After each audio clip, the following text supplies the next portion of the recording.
Hi friends అందరికీ ఈరోజు video అయితే ప్రతిసారి నువ్వే చేస్తున్నావా, ఒకసారి నేను చేస్తానని చెప్పి ఈరోజు మా ఆయన చేస్తున్నాడు. అది ఏ విషయం గురించో వినండి. వీడియోలు పెట్టాలనుకుంటున్నాను ఫ్రెండ్స్. అందరిలాగే నన్ను కూడా సపోర్ట్ చేయండి, ఒకరు ఎంకరేజ్ చేయండి, సబ్స్క్రైబ్ చేసుకోండి. కొత్త కంటెంట్లు పెట్టాలని చెప్పి నేను కూడా ఆలోచిస్తున్నాను, ట్రై చేస్తున్నాను. కానీ ఏ కంటెంట్లు పెట్టాలో ఏమో నాకు అర్థం కావడం లేదు. ఉండేది నేను ఒక్కటే, నేనే వీడియో తీసుకోవాలి, నేనే ఆడియో చెప్పుకోవాలి, నేనే ఎడిటింగ్ చేసుకోవాలి, అన్నీ నేనే చేసుకోవాలి, వీడియో పెట్టాలి. అక్కడ ఒకరు కష్టంగా ఉంది. అయినా సరే నేను యూట్యూబ్లో చేయాలి, వీడియోస్ పెట్టాలని చెప్పి నాకు అదొక కోరికగా ఉండాలి. కానీ మీ సపోర్ట్ ఉంటే నేను ఏ పనైనా చేయగలను. ఖచ్చితంగా మీరు సపోర్ట్ చేయండి. నా వీడియోస్ని మీరు చూడండి, సబ్స్క్రైబ్ ఖచ్చితంగా చేసుకోండి, లైక్ చేయండి, షేర్ చేయండి.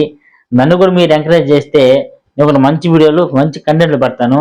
ఏ కంటెంట్లు పెట్టాలో మీరు చెప్పారంటే కామెంట్లో ఆ కంటెంట్ మీద వీడియో చేయడానికి ఖచ్చితంగా ట్రై చేస్తాను ఫ్రెండ్స్. అట్లాగే నన్ను కూడా సపోర్ట్ చేయండి అబ్బా, ప్లీజ్ సబ్స్క్రైబ్. చూడండి, నేను మగ్గం నేసాను కదా, ఇదేంటంటే పట్టుకు పొట్టు శారీస్ అంటారు. ఈ చీరలనే పెద్ద పెద్ద షోరూంలో పెట్టేసి 40,000, 50,000 అంతంత కాసులు అమ్ముతారు. మా దగ్గర అయితే ఇది 12,000, 13,000 ఇక్కడే దొరుకుతుంది. కానీ ఈ చీరలు షోరూంలో పెట్టి ఏసీ పెట్టి ఫ్యాన్లు ఇచ్చి కూల్ డ్రింక్ ఇచ్చే కొద్దిగా 40,000 అని చెప్పినా మీరు అమ్మ చాలా చీపే అనుకుంటారు. కానీ మ్యానుఫ్యాక్చర్ దగ్గర పడ్డ రేటు, షాపుల్లో పడ్డ రేటు చాలా తేడా వస్తుంది. ఇప్పుడు ఏంటంటే మనకు ఈ పట్టు కాస్ట్ పెరిగింది కాబట్టి ఆ మాత్రమైన రేటు.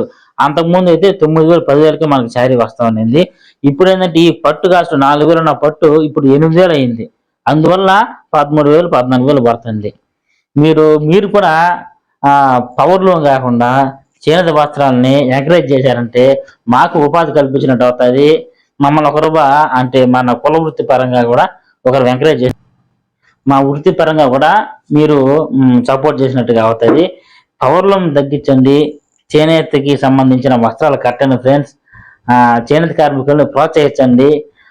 ఈ అన్ని కళల్లోకి చేనేత కళ అనేది చాలా ఒక సున్నితమైన కళ. దీనికి కాళ్ళు, కళ్ళు, చెవులు మొత్తం పని చేయాలి. పని చేస్తే ఒక చీర నేయగలుగుతాము. కాబట్టి ఇటువంటి కళలు అంతరించిపోకుండా ఉండాలంటే మీరు ఖచ్చితంగా చేనేత వస్త్రాలు ధరించాలి ఫ్రెండ్స్.